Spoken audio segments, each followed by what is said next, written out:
코로나19로 인한 어려움 속에서도 지역사회 안에서 묵묵히 주민들과 함께 호흡하는 교회들이 주목받고 있습니다.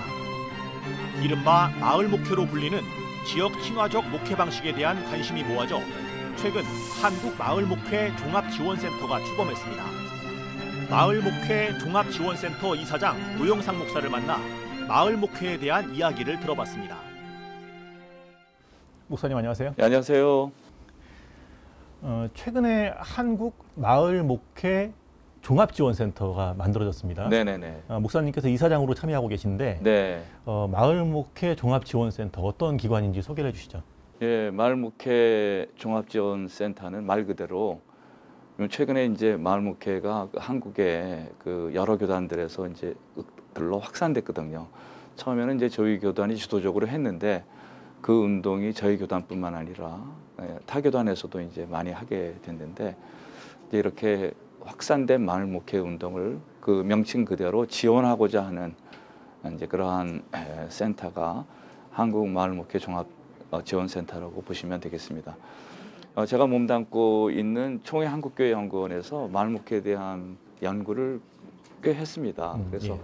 한 마을목회에 관한 책 21권을 지금 만들었는데 어느 정도 이제 이론적으로 상당히 정리를 했다고 보는데요. 근데 이제 마을목회를 하다 보니까 이것이 뭐 이론적으로 정립되고 연구만 해가지고 되는 게 아니고 뭐 실천을 해야 되는 거 아니에요.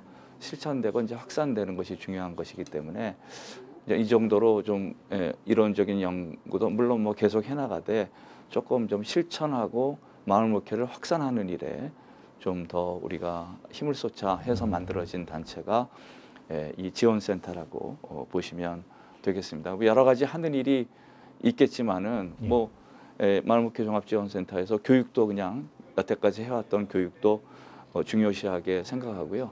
저희가 이제 17개 강역 그 단위들이 있잖아요. 거기에 이제 뭐 좀 지부들도 만들어서 네트워킹을 전국적으로 네트워킹도 하고 그 다음에 뭐 마을목회에 대한 여러 그 교회들이 그 실천을 할 때 자문도 하고 또 현장 조사를 해가지고 여러 가지 제안도 하고 또 재정적으로도 좀 도움이 되도록 저희가 한번 노력해보고 이 마을목회라는 것이 지자체하고 협업하는 게 굉장히 중요합니다. 이제 그런 일들을 좀 연결도 해드리고 그런 일을 하려고 이제 만들어진 그 기관이라고 생각하시면 되겠습니다. 근데 마을 목회란 뭔가 네네네. 좀 궁금해지는데요. 네네. 어떤 형태의 목회를 말하는지 좀 구체적으로 설명을 해주시죠. 예, 그 마을 목회가 출발하게 된 그 계기가 있습니다. 21세기 들어서 한국 교회가 좀 침체했잖아요. 최근 들어서 또 코로나19로 말미암아 여러 가지로 이제 교회가 어려운 상황이잖아요. 그래서 저희가 이러한 그 것을 타개할 수 있는 길이 없을까 생각하면서 좀 이렇게 잘 운영되고 있는 목회가 잘 되고 있는 교회들의 사례를 수백 개를 모아봤어요. 어떤 교회들이 잘 될까 이렇게 해서 이제 수백 개 사례를 모아봤더니 대개 이제 그 내용에 들어가 봤더니 지역사회 친화적인 교회들이 목회를 잘하고 있더라고요. 그 지역사회하고 긴밀한 관계가 있는 교회들이죠. 이 마을 목회라는 것은 그러니까 우리가 이론을 먼저 만들고 실천을 액션을 한 것이 아니고 먼저 그 실천하는 내용들을 통해서 우리가 이론을 만든 거거든요. 그런 입장에서 마을 목회라는 것은 정론의 신학이 아니고 정행의 실천을 중심으로 하는 신학이라고 볼 수 있습니다. 그래서 실천을 중심으로 해서 이론을 만들고 그 이론을 통해서 다시 실천을 정교하게 하고 또 그 실천들을 다시 모아서 이론을 또 수정해 나가고 이런 것들을 이제 순환하는 그러한 시스템으로 지금 가지고 있는 것이거든요. 근데 마을 목회를 우리가 이제 마을 목회가 무엇이냐라는 것을 이렇게 질문을 하게 되면 한마디로 말하면 우리가 마을 목회를 정의할 때 하나님의 진정한 사랑으로 마을을 품고 세상을 살리는 목회로 이렇게 이제 그 말을 하고 있습니다. 그래서 마을 목회의 출발점은 하나님의 사랑입니다. 하나님의 그 사랑을 강조하는 이제 이런 입장인데요. 사실은 하나님께서 인류를 뭐 사랑하신다고 말만 한 게 아니시잖아요. 요한복음 3장 16절에 보면 하나님이 세상을 이처럼 사랑하사 독생자를 주시는 그 행동을 하신 거 아니에요. 그러니까 제가 보기에는 하나님이 뭐 아무리 인류를 사랑하고 구원하신다고 하더라도 독생자를 주시지 않았다면, 그런 실천이 없었다면 저는 인류는 구원되지 않았다고 생각합니다. 마을 목회도 하나님의 사랑에 근거하는데 그 사랑의 실천을 중시하는 그러한 목회라고 보시면 되겠습니다. 사실 모든 교회들은 네네네. 사람들이 살고 있는 마을에서 존재하잖아요. 그렇죠, 그렇죠. 그런데 지금 시점에 이제 마을 목회가 주목된다고 하는 것은 어떤 이유 때문인가? 반대로 생각하면은 그동안에 이제 한국 교회가 전반적으로 그렇죠. 마을 목회적 차원에서는 좀 이렇게 소홀하지 않았던 것인가라는 말로도 들리는데요. 예, 그러니까 이제 뭐 한국 교회가 다 이제 어느 교회든 마을에 속해 있는 교회잖아요. 근데 생각보다 한국 교회 목회라는 것이 교회 중심적인 목회예요. 교회 내에 휩싸여 있는 목회지. 예. 그 마을을 그렇게 그 마을에 관심을 두고 고려하는 목회가 되질 못했던 것이죠. 그러니까 이 지금 마을 목회의 가장 중요한 그 강조점 가운데 하나는 우리가 이제 마을에 속해 있지만 이때까지 마을을 제대로 발견하지 못했기 때문에 예. 그 우리가 다시 마을을 새롭게 보자라는 것이죠. 적극적인 관점을 가지고 마을을 접근하자라는 것이 중요한 것이라고 볼 수 있습니다. 그래서 요한복음 3장 16절 뭐 아까도 언급을 했습니다만은 하나님이 세상을 이처럼 사랑하사 이렇게 얘기하잖아요. 하나님이 교회도 사랑하시지만 세상에 대한 관심이 많으신 분이거든요. 그러니까 우리가 조금 하나님의 시각에서 이 세상을 바라봐야 되고, 그런 의미에서 마을 목회는 좀 뭔가 이게 확대된 것이 있습니다. 뭐냐 하면은 주민 전체를 교인으로 생각하고 목회를 하는 거예요. 그러니까 교인만 대상으로 목회 대상으로 보는 게 아니라 예. 주민 전체를 하나님의 그 돌봄의 대상, 그다음에 목회의 대상으로 이렇게 생각하는 거고요. 마을 전체를 교회로 보는 거예요. 교회만 교회로 보지 않고 그냥 마을이라는 것이 예. 전체가 다 하나님이 사랑하는 세상이다. 이런 관점에서 이제 출발하는 거거든요. 그런데 이제 마을 목회를 이야기할 때면 네. 공공신학이라고 하는 용어가 함께 좀 이렇게 소개되는 걸 접했어요. 예, 예, 예. 공공신학이 마을 목회의 어떤 신학적 토대가 되는 거로 이해하면 될까요? 설명을 좀 그러니까 해주시죠. 제가 보기에는 마을 목회라는 것은 사실은 뭐 공공신학에 속해 있는 신학은 아니고요. 공공신학을 기반으로 해서 만든 것은 아니고, 저희가 이제 마을 목회를 전개할 때 마을 목회의 근거를 성경에 두려고 노력을 했습니다. 공공신학도 또 성경으로 기반한 것이 있기 때문에 공공신학과 마을 목회 사이에는 통하는 것이 없지 않아 있습니다. 이제 그런 것이 있기 때문에 결국 그 연결점은 있다고 보는 곳이고요. 이 공공신학에서 굉장히 중요한 것이 교회 밖에 있는 사람들과 소통하는 것을 중요시하거든요. 교회가 교회 내 사람들에게만 통하는 이야기만 해서는 안 되고 교회 밖에 있는 사람들과도 그 이야기를 서로 나눌 수 있어야 된다라는 거거든요. 그런 입장에서는 이 마을 목회라는 것이 마을을 향해서 나아가는 그런 그 목회이기 때문에 그러한 공공신학의 그 마을 밖과의 소통 문제하고 통하는 점이 많습니다.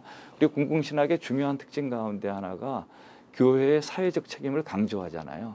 마을 목회도 마찬가지거든요. 마을 목회도 이 마을이라는 공동체를 바라보는 거기 때문에 그게 바로 사회잖아요. 그래서 이 사회를 그에 대한 책임성을 강조하고, 특히 마을 목회는 오늘의 한국의 가장 큰 문제가 행복이 굉장히 개인주의적인 행복론으로 되어 있습니다. 그러한 행복론을 좀 공동체적인 행복으로 바꾸자. 그게 이제 사회를 변혁하는 중요한 그 길이라고 생각하고, 또 그게 뭐 하나님의 사랑이지 않겠어요? 예. 그래서 좀 나 혼자 잘 사는 것이 아니라 모두가 함께 잘 사는 세상, 마을 전체가 행복한 세상을 만들어 보자. 그런 입장에서 간 거기 때문에 그런 뭐 사회적 책임이라는 문제에서 공공신학과 통하는 점은 있죠. 그 코로나 이후에 네. 교회의 공공성이 강조되는 상황입니다. 네네네.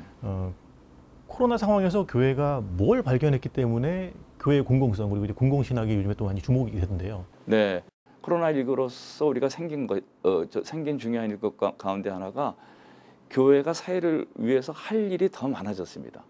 뭐 그러한 것을 공공적인 차원이라고도 볼 수 있는데, 교회가 교회 자체만을 위해서 일하는 것이 아니고 사회를 위해서 할 수 있는 일이라는 것이 많아졌거든요. 최근에 교회들이 예배가 줄면서 교회 건물들이 많이 좀 그 옛날같이 사용 빈도가 줄었잖아요. 그래서 그것을 지역사회를 위해서 쓸 수 있는 가능성이 더 많아졌거든요. 실제적으로 지금 교회들이 그런 일을 많이 하고 있습니다. 뭐 도서관도 하고 카페도 하고, 어떤 그 교회들은 대학생들에게 기숙사도 이렇게 이제 빌려주고, 또 어떤 교회들은 싱글맘들에게 이렇게 그 주거 시설을 제공하기도 하고, 또 정신대 할머니들한테 해주기도 하고. 그래서 사실 교회 시설을 이렇게 이제 많이 공공의 그 유익을 위해서 쓰는데요. 이제 그런 가능성이 코로나19로 인해서 교회에게 더 많아진 것입니다. 그러니까 교회가 이런 시대에 더 뒤로 위축되지 말고 더 할 일이 많이 있고, 이게 또 우리에게 기회라고 생각하면서 이런 것들을 적극적으로 해나가게 되면, 결국 교회라는 것이 선교를 하려면요, 교회 밖에 있는 사람들이 교회에 많이 와야 되지 않겠습니까? 예. 들락달락 해야 교회가 선교도 되고 발전하는 것이기 때문에, 제가 보기에는 너무 교회가 교회 그 속으로 위축되지 말고 밖을 향해서 공공적인 개념으로 이렇게 이제 나가게 되면 더 활성화 되지 않을까, 이제 그렇게 생각하고 있습니다. 끝으로요. 네네. 마을 목회 종합지원센터가 앞으로 어떤 일을 할 것인지, 또 네. 이제 한국 교회에 어떤 기여를 할 수 있을 것으로 기대하시는지 한 말씀해 주시죠. 그러니까 마을 목회 지원 센터는 뭐 앞에 얘기했지만은, 현재 우리가 기존 하고 있는 마을 목회 운동을 지원하기 위한 이제 그런 운동이거든요.